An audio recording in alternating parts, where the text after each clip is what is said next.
আসসালামু আলাইকুম, স্বাগতম আরেকটি নতুন ভিডিওতে। আজকের ভিডিওটি হতে যাচ্ছে খুবই ইন্টারেস্টিং এবং মজাদার ভিডিও, কারণ এই ভিডিওর মাধ্যমে আমরা জানব কম্পিউটারে একটি সুপার কুল অ্যাপ সম্পর্কে, যে অ্যাপের মাধ্যমে আপনারা সমস্ত কাজ করতে পারবেন। কম্পিউটারের এই সুপার সফটওয়্যারটির মাধ্যমে আপনারা কোনো ভিডিও ফাইলকে খুব সহজে অডিওতে কনভার্ট করতে পারবেন, কিংবা এটিকে বলতে পারেন একটা ফরম্যাটার অ্যাপ। এই ফরম্যাটার অ্যাপের মাধ্যমে আপনারা যে কোনো ছবিকে যে কোনো ফরম্যাটে চেঞ্জ করতে পারবেন, যে কোনো অডিও ফাইলকে যে কোনো ফরম্যাটে চেঞ্জ করতে পারবেন, সেই সঙ্গে অডিও, ভিডিও এবং যে কোনো ফাইলকে আপনি এখানে চেঞ্জ করতে পারবেন। চলুন দেখিয়ে দিই আপনাকে সেই অ্যাপটির নাম হচ্ছে ফরম্যাট ফ্যাক্টরি, এবং কিভাবে ডাউনলোড করবেন সেটি আমি আপনাদেরকে একটু পর দেখিয়ে দেব। এখানে আসার পর আপনি দেখতে পারবেন, এখান থেকে আমরা ভিডিও অপশনে গেলে দেখতে পারবো এখানে কাস্টম অপশন দেওয়া আছে, সেছাড়া MP4, MKV, এভাবে আরও অনেক অপশন দেওয়া আছে। এগুলো হচ্ছে ভিডিও কনভার্ট করার অপশন। এখানে হচ্ছে অডিও কনভার্ট করার অপশন, পিকচার কনভার্ট করার অপশন। আমরা যদি ডকুমেন্টে যাই, এখানে দেখতে পারবো অনেকগুলো ডকুমেন্ট কনভার্ট করার অপশন আছে। এখান থেকে ইউটিলিটির অপশনও আছে। আমরা বেসিক্যালি এখান থেকে সচরাচর যে কাজগুলো করে থাকি, আমাদের ছবি ফরম্যাট করা লাগে, ছবিগুলোকে কম্প্রেস করা লাগে, সেগুলো এখান থেকে করতে পারবো। কম্প্রেস করা বলতে বোঝাচ্ছি আমি ছবি, বড় সাইজের ছবিকে কোনো রকম কোয়ালিটি রিমুভ না করে বা কোয়ালিটি খারাপ না করে আপনার ছবি ফরম্যাটটা ঠিক করা। তাহলে চলুন আমরা কিছু উদাহরণ দেখে নিই। আমরা এটাকে ক্লোজ করে দিলাম। দেওয়ার পর এখান থেকে আমরা জাস্ট আমাদের ড্রাইভে যাব। ড্রাইভ থেকে আমার যে থাম্বনেলের যে ফাইলটা আছে সেখানে যাব। এখান থেকে থাম্বনেল, আচ্ছা, এখান থেকে আমি জাস্ট জেপিজি এটা ডিলিট করে দিই। এখন দেখতে পারবেন যে এই জেপিজিটার সাইজ কত আছে। এটা হচ্ছে পিএনজি একটি ছবি।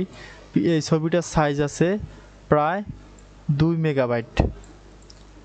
এখন আমি এই ছবিটাকে যদি কম্প্রেস করি এবং কনভার্ট করি জেপিজিতে, সেক্ষেত্রে কি হবে? এখান থেকে জাস্ট সিলেক্ট করব ফরম্যাট ফ্যাক্টরি এবং ফরম্যাট ফ্যাক্টরি। এখানে আসার পর জেপিজি, এখান থেকে যদি ওকে করি, সেক্ষেত্রে আমরা এক স্টেপ পরে আবার আমাকে ওকে করে ক্লিক করতে হবে, এবং ওকে স্টার্ট করলে সম্পূর্ণটা একদম কনভার্ট হয়ে যাবে। এখান থেকে দেখতে পারবেন যে আমাদের ছবিটার সাইজ ছিল প্রায় 2 মেগাবাইট, এটি কম্প্রেস হয়ে গেছে 135 কিলোবাইট বা কেবি। 2 এমবির একটি ছবিকে আমরা যখন কেবিতে রূপান্তরিত করলাম, এখন আমরা কোয়ালিটি এনশিওর হয়ে নেব।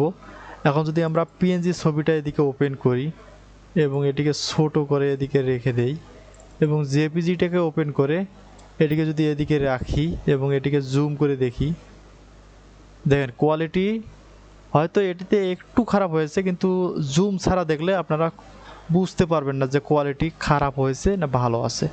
আসলে এই ফরম্যাটারটি খুবই কাজের একটি ফরম্যাটার। এটি দিয়ে আপনারা যে কোনো ভিডিও ফাইল, যে কোনো ছবিকে বা যে কোনো অডিওকে আপনারা কনভার্ট করে নিতে পারেন। অনেক সময় দেখা যায় যে আমরা আমাদের কাজের জন্য হোয়াটসঅ্যাপ থেকে অডিও ডাউনলোড করে সেটি প্রিমিয়ার প্রোতে এডিট করতে গেলে দেখা যায় যে অনেক এরর থাকে। সেই অডিও ফাইলকে আমরা এখান থেকে কনভার্ট করে প্রিমিয়ার প্রোতে এডিটের জন্য ব্যবহার করতে পারি। তাছাড়াও আমরা যদি কোনো জায়গায় কোনো ফর্মে ছবি আপলোড করতে যাই, সেক্ষেত্রে মেগাবাইটের যদি রেস্ট্রিকশন থাকে, সেক্ষেত্রে আমরা এখান থেকে কম্প্রেস করে মেগাবাইট কমিয়ে নিয়েও আপলোড করতে পারি। এখন দেখিয়ে দিচ্ছি কিভাবে আপনারা এই সফটওয়্যারটি ইনস্টল করবেন আপনার পিসিতে। চলে যাবেন এই লিঙ্কে, বা আপনারা ফরম্যাট ফ্যাক্টরি লিখে সার্চ করলে এমন একটি লিঙ্ক পেয়ে যাবেন, সেখানে ক্লিক করলে এমন পেজে চলে আসবেন। এটি হচ্ছে ফরম্যাট ফ্যাক্টরির অফিসিয়াল পেজ। এখান থেকে ডাউনলোডে ক্লিক করলে আপনারা দেখতে পারবেন এমন একটি পেজ। এখান থেকে আপনারা সিম্পলি এইখান থেকে ডাউনলোড করতে পারবেন। এখন রানিং ভার্সন আছে 5.21, এখান থেকে আপনি ডাউনলোড করে নিতে পারেন, এবং এখান থেকে ওল্ড ভার্সনগুলোও ডাউনলোড করতে নিতে পারেন আপনার যদি কম্পিউটার 32 বিটের হয়। এখান থেকে আপনি স্ক্রিনশটে গেলে দেখতে পারবেন যে অনেকগুলো স্ক্রিনশট আছে এখানে। এখানে কি কি কাজ করা যায়, কি না করা যায়। আপনারা যদি আপনার কম্পিউটারে ডাউনলোড করে ব্যবহার করেন, সেক্ষেত্রে অনেক ভালো একটা মজাদার টুলস পেয়ে যাবেন। আর যদি এই ভিডিওটি ভালো লাগে, সেক্ষেত্রে আপনি যদি কম্পিউটারে আপনার ফরম্যাট ফ্যাক্টরি ব্যবহার করেন, সেক্ষেত্রে আপনি যদি উপকৃত হয়ে থাকেন, সেক্ষেত্রে আমার ভিডিওতে কমেন্ট করতে পারেন বা আপনার মতামত জানিয়ে দিতে পারেন। এমন যদি হেল্পফুল আরও ইন্টারেস্টিং টুল সম্পর্কে জানতে চান, যেগুলো ওপেন সোর্স ফ্রিতে ব্যবহার করা যায় কোনো রকম ক্রেডিট বা কোনো রকম লাইসেন্সের ঝামেলা ছাড়াই, সেক্ষেত্রে আমাকে জানাতে পারেন কমেন্ট বক্সে। আমি আপনাদেরকে পরবর্তীতে এমন কোনো টুলস খুঁজে দেওয়ার চেষ্টা করব। আজকের ভিডিওটি এই পর্যন্তই। পরবর্তী ভিডিও দেখার আমন্ত্রণ জানিয়ে ভিডিওটি এখানে শেষ করছি। আল্লাহ হাফেজ।